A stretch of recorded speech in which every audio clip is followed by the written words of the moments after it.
Venia datur dicendi patrono doctori José Pérez Ríos.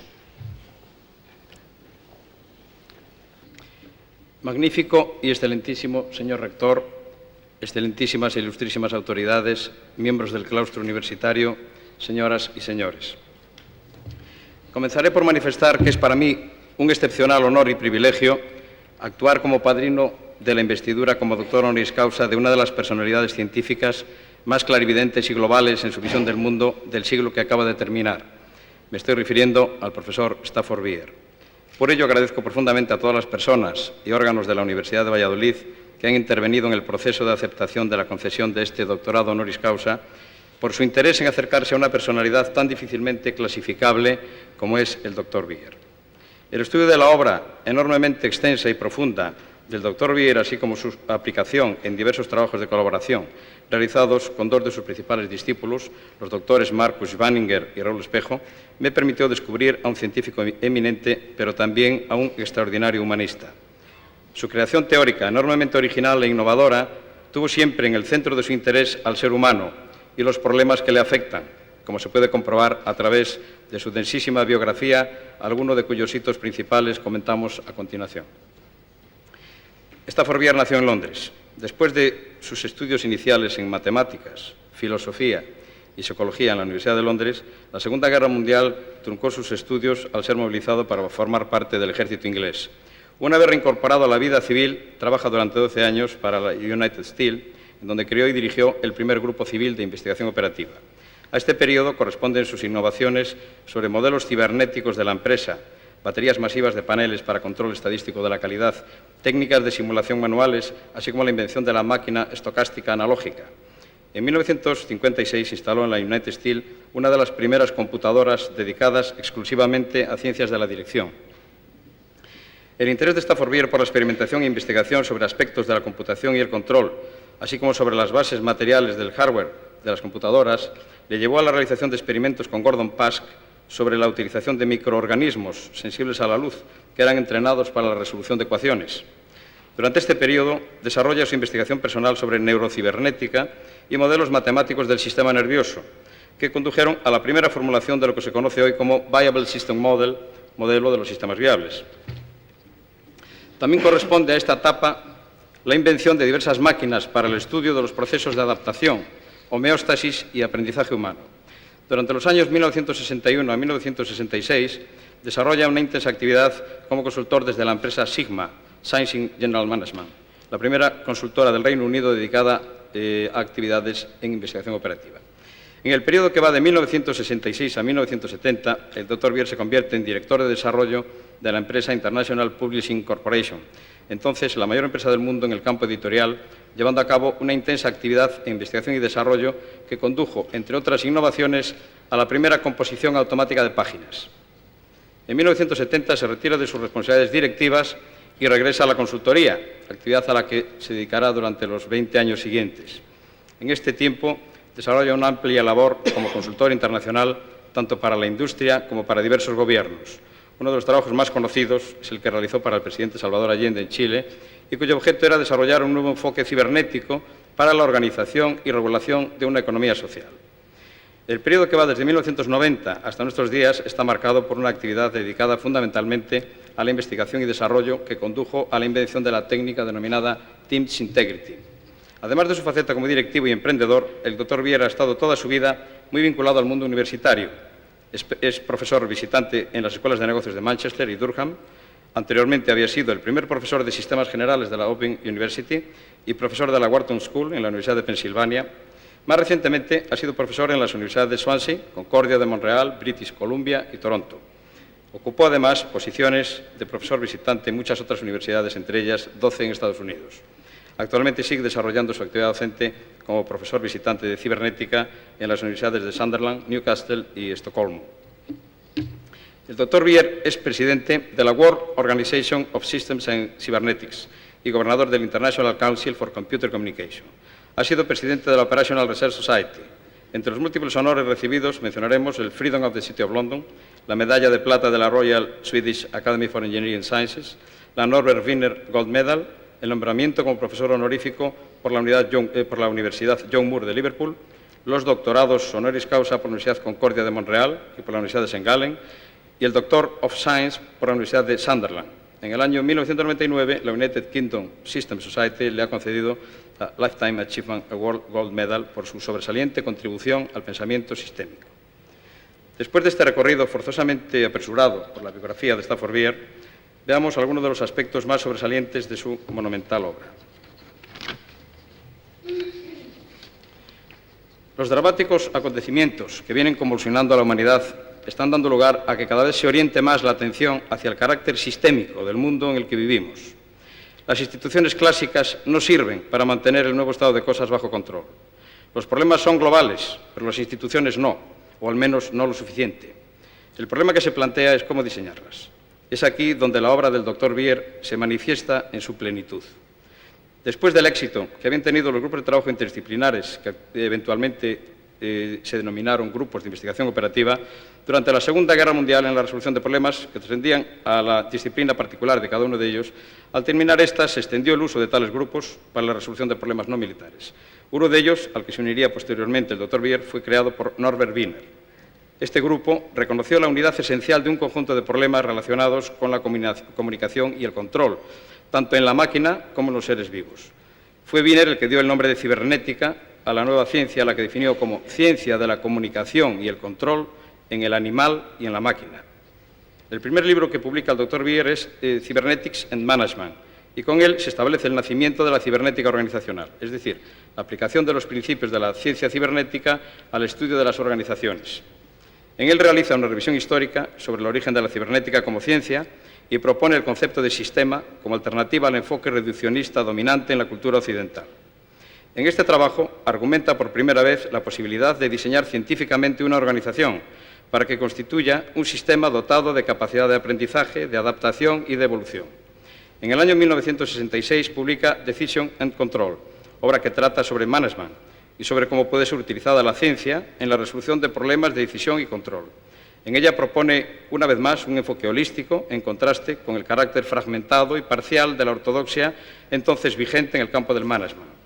Por lo que se refiere a su relación con España, hemos de señalar que esta ha tenido lugar hasta el momento fundamentalmente a través de su obra.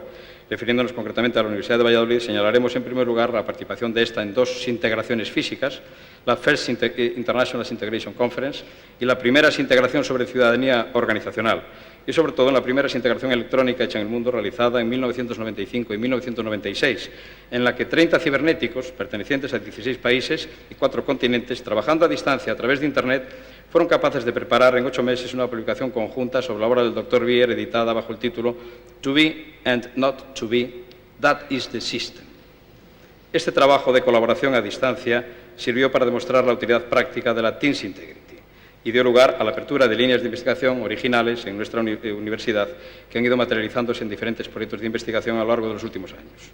Mencionaremos también la utilización de la cibernética organizacional del Dr. Beer en la concepción y diseño del sistema de comunicaciones e intercambio de información creado por la Universidad de Valladolid para las comunidades académicas iberoamericana y europea, mediante el cual se pretende poner a su disposición una herramienta en la que sus conceptos cibernéticos son combinados con las nuevas tecnologías de la información y las comunicaciones.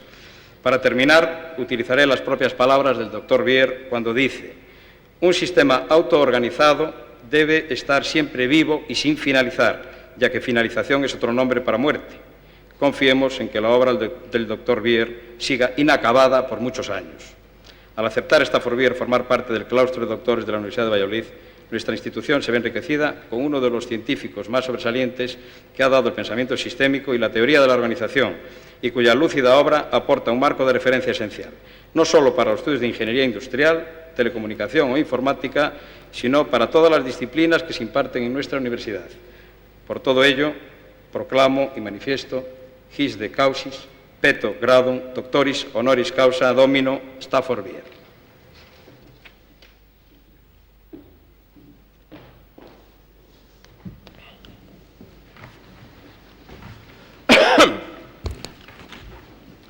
Nunc clarissimo viro Stafford Beer, huius universitatis honoris causa doctoris lauream concetamus.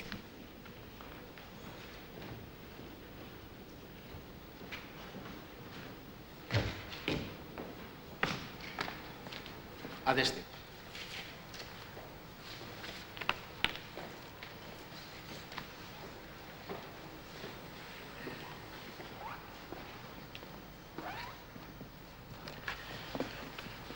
Ab Universitatis Vallisolitanae conventu, rerum politecnarum scientiarum schola postulante, pro egregis tuis meritis honoris causa doctor creatus es. Auctoritate mihi conquesa gradum doctoris universitatis studi Vallisolitani tibi confero. Patronus insignia honoris tibi induet et eorum uim enarrabit. Accipe primum in capite pilium laureatum signum coronae et excellentiae doctoralis dignitatis.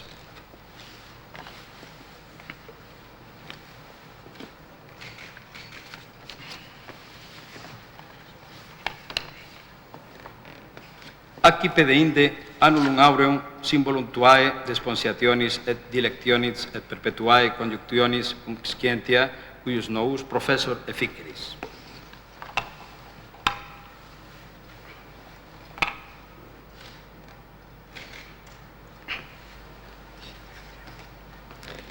Sede etiam ut novus doctor in hoc trono, qui tibi signum sic autoritatis qua securus in cateris publicae docere debeas.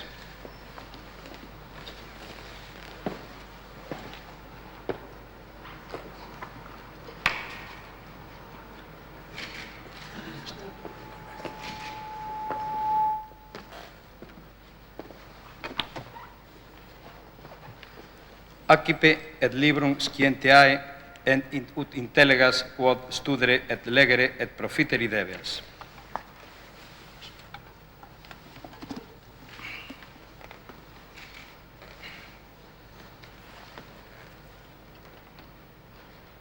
Accipe denique albas manicas, quibus mundities manibus servanda significetur simulque tuae dignitatis honestas ostendatur.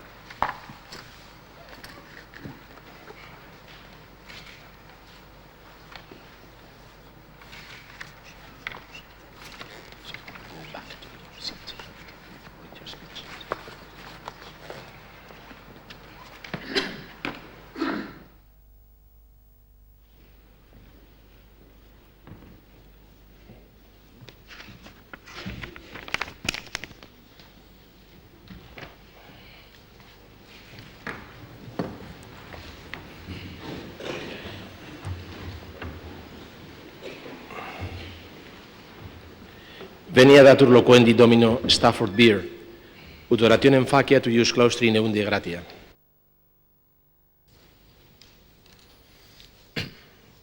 A magnificent and most excellent rector of the University of Valladolid, most excellent and most illustrious authorities, members of the University Senate, ladies and gentlemen.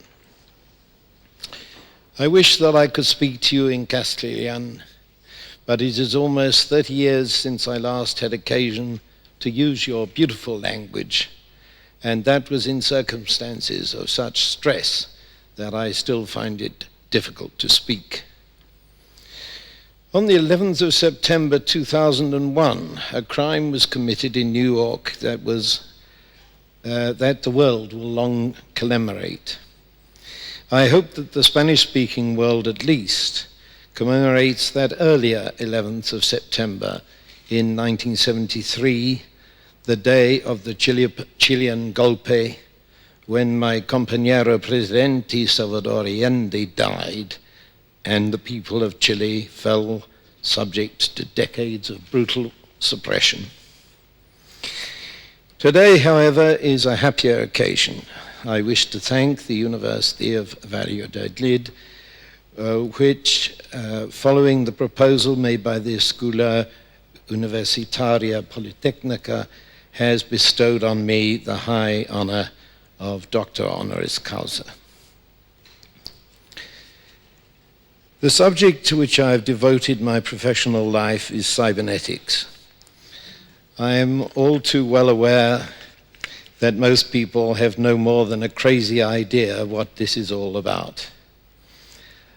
I have been assured that it is about freezing people, but they were thinking of cryogenics. The more informed realize that it is concerned with systems and their regulation. But even there are so many ways on which this notion can be approached. Some people seem to think that cybernetics is part of engineering.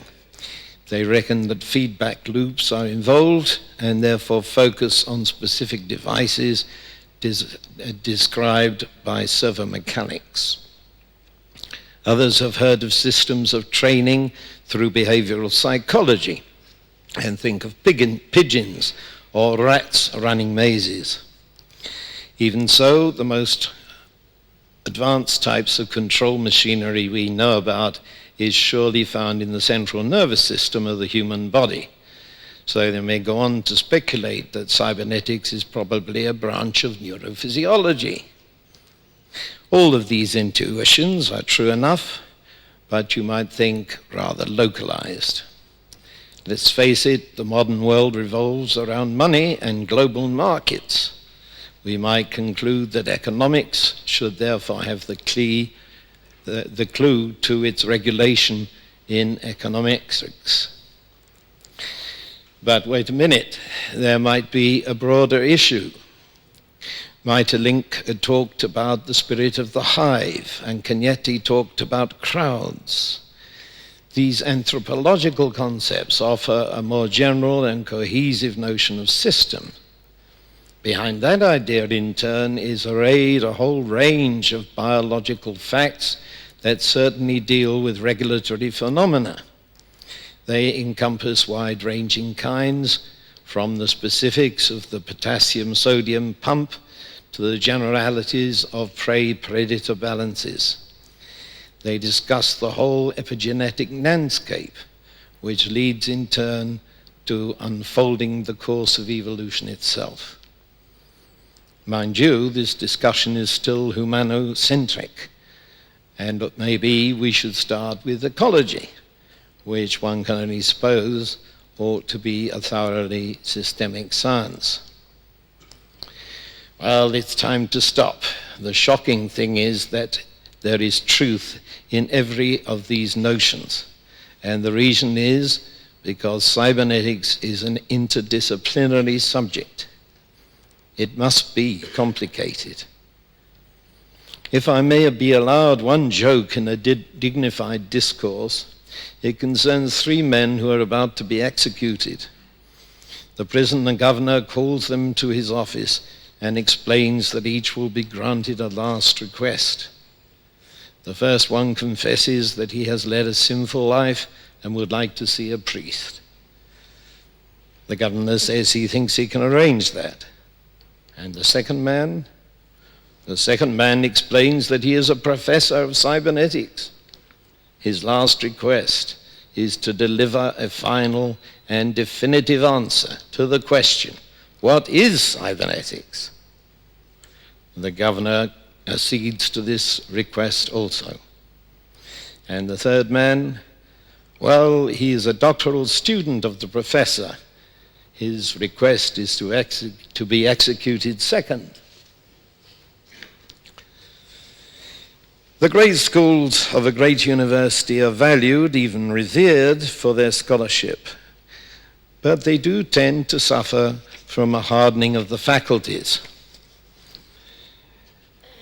This makes it particularly difficult to deal with interdisciplinary science. So that is why I feel doubly honored to be standing here today. You have heard that I am already a Doctor of Science and have received honorary doctorates in both law and in economics.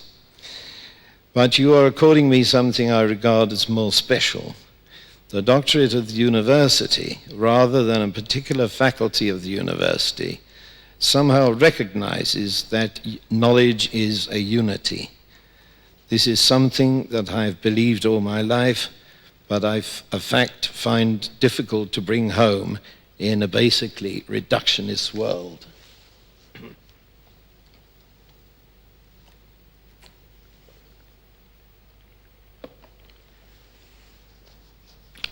Cybernetics had its origins in the early 1940s when a group of distinguished scientists was gathered together in Mexico to deal with various assignments associated with the Second World War. It is well documented how they discovered that precisely because of their eminence in different fields, they find it difficult to talk to each other about anything serious. So they decided to choose a topic that was nobody's speciality, but of interest to everyone. And their eminence was really important for another reason. They had nothing to prove.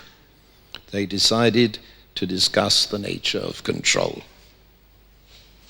It took a long time to get anywhere because each specialist had an idiosyncratic view of the matter. We have already seen how popular misconceptions arise 60 years later. At the beginning, there was nothing to go on. What did control actually mean? An astrophysicist might think about laws of gravitation and cosmic repulsion as controllers, whereas a neurophysiologist might think about brains. The concepts and certainly vocabulary do not coincide. I shall focus on one famous and fully authenticated incident because it seems to me to embody both the form of interdisciplinary work and also the excitement it can generate. Two members of the group had been designing a machine which would enable the blind to read with their ears. A bank of photocells would scan a line of print. As each letter passed, it would sound an audible group of notes. It's not difficult to imagine that a common word, such as the definite article, would sound a short chord that would soon be recognized as such. The main difficulty would be to cope with different sizes of print. After all, the snag already encountered with Braille, whereby every book has to be reprinted in a special format, needs to be avoided if at all possible. What these two scientists were discussing was the prospect of having the machine adjust itself automatically to the appropriate print size. They developed their idea by arguing through a schematic diagram, not an electrical circuit, which they left on the common room table when they went to bed. The next man to come into the room was a famous neurophysiologist. He picked up the diagram. He asked, "Who is trying to draw a diagram of the fourth visual layer of the cortex of the brain?" If you do not already find this story exciting, then consider the sequel. Any scanning process will have a characteristic cycle time for its periodic sweep. That will depend on its input rates. The great mathematician Norbert Wiener asked if anyone knew the rates at which the occipital lobe of the brain registers visual information from the retina. It's a complicated question because several mini-computers operate between the two as the optic nerve is transversed. But the brain people knew the answer, and the mathematician was able to calculate the scanning rhythm. So the question was, if the human brain actually worked like the schematic diagram, what would it be? What would its rhythm be? The answer was 10 cycles per second, which of course is the resting rhythm of the brain. If the whole of that story leaves you unmoved, it's possible you may never acquire an interest in the subject of cybernetics. I set out half an hour ago to answer the question, what is cybernetics? And part of that undertaking includes trying to show how novel approaches become, not only how novel approaches become, but their relevance to what is called real life. Whether we look back 30 years to the Chilean golpe or come up to date with the New York disaster, we still face regulatory catastrophes well understood in cybernetic terms. And I'm forced to note that in both these instances, we did not fail to recognize correctly, to diagnose correctly. In both cases, there is a gross disproportion of wealth and prosperity, There is no more expectation that the regulatory balances will be adjusted today than there were in Chile. President Allende often used to ask me, how can we run a socialist economy in a capitalist milieu? He took his case to the United Nations, and they cheered him to the echo. But nothing happened. Today we have invented a war which does not exist. There is no foe and no way of defining victory.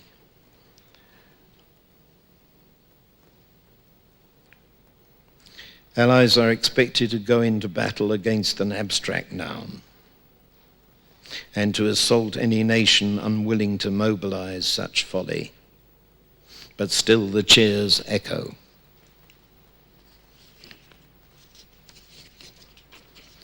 We shall have to seek answers, and I would like to emphasize that orthodox solutions are unlikely to be successful. We have tried them over and over again, and they do not work. And so we try to make them work by spending more money or force to do these things all over again that do not work. We need not stereotype solutions, but new pathways. I'm personally very fond of the poem Cantares, and I recommend this couplet to you. Caminante no hay camino, se hace camino al andar.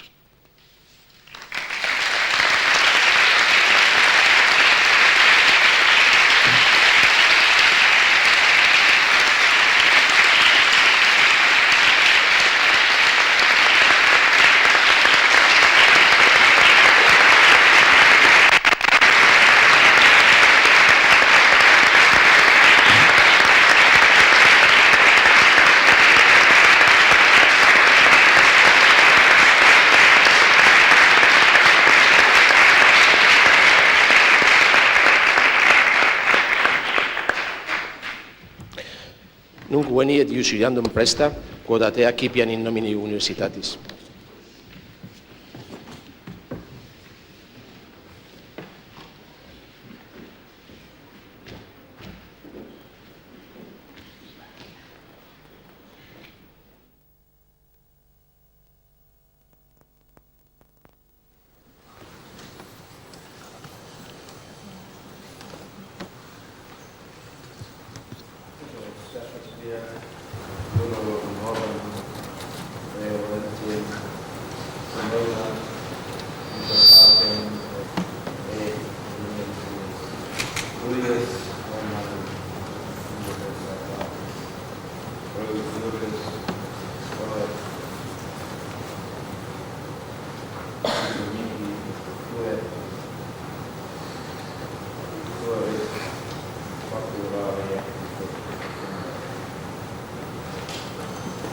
Leader.